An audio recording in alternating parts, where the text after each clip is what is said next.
2019 ରୁ 2024 ନିର୍ବାଚନ ରେ 9 ରୁ 14 ଆସନ ହାତେଇଥିବା ଭାରତୀୟ ଜାତୀୟ କଂଗ୍ରେସ ଓଡ଼ିଶାରେ ବିଜୁ ଜନତା ଦଳର କ୍ରମାଗତ ପଶ୍ଚାତମୁଖୀ ଗତିକୁ ଲକ୍ଷ୍ୟ କରି ଆଗାମୀ ଦିନରେ 2 ନମ୍ବର ଦଳ ଭାବେ ଉଭା ହେବା ପାଇଁ ସମସ୍ତ ସମ୍ଭାବନାକୁ ସାକାର କରିବାରେ ଲାଗିପଡ଼ିଛି।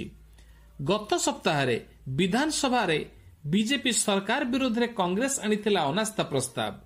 ଆଉ ଏବେ ସଂଗଠନକୁ ତୃଣମୂଳ ସ୍ତରରୁ ମଜବୁତ କରିବାକୁ 35 ସାଂଗଠନିକ ଜିଲ୍ଲା ପାଇଁ କଂଗ୍ରେସର ଜିଲ୍ଲା ସଭାପତି ଘୋଷଣା କରି ଏବେଠୁ 2027ରେ ହେବାକୁ ଥିବା ପଞ୍ଚାୟତ ନିର୍ବାଚନ ପାଇଁ ଯୁଦ୍ଧଦେହି ଡାକରା ଦେଇଛି। ଆସନ୍ତୁ ନଜର ପକାଇବା ଜିଲ୍ଲା ସଭାପତି ଘୋଷଣା କରାଯାଇଥିବା କିଛି ପ୍ରମୁଖ ଜିଲ୍ଲା ଉପରେ।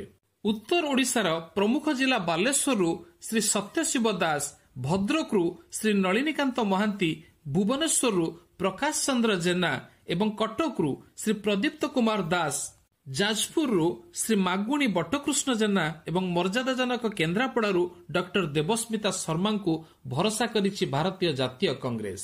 ସେହିପରି ଗଞ୍ଜାମ ୱେଷ୍ଟରୁ ଶ୍ରୀ ରମେଶ ଚନ୍ଦ୍ର ଜେନାଙ୍କୁ ଏବଂ ପୁରୀରୁ ଶ୍ରୀ ରାଜେଶ କୁମାର ମିଶ୍ରଙ୍କ ଉପରେ ଭରସା କରିଛି ଦଳ।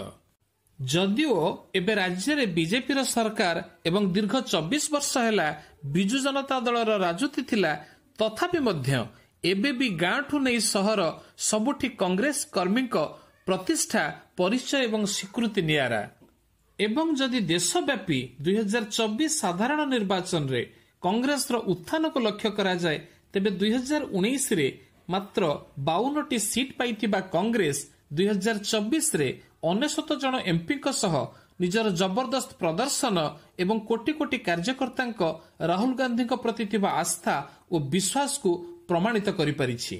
ବାସ୍ତବରେ ଯଦି ଓଡ଼ିଶା କଂଗ୍ରେସ ନିଜର ବରିଷ୍ଠ ନେତାଙ୍କ ଭିତରେ ସମନ୍ୱୟ ଓ ସାମଞ୍ଜସ୍ୟ ରକ୍ଷା କରିବା ସହ ଠିକଣା ସମୟରେ ସାଂଗଠନିକ ବିନ୍ୟାସ ଏବଂ ବିସ୍ତାର ପାଇଁ ମନପ୍ରାଣ ଦେଇ ଲାଗିପଡ଼ିବ, ତେବେ ବିଜେଡିକୁ ସ୍ଥାନାନ୍ତର କରି 2 ନମ୍ବର ଦଳର ପ୍ରତିଷ୍ଠା ପାଇଁ ଏକରକମ ନିଶ୍ଚିନ୍ତ।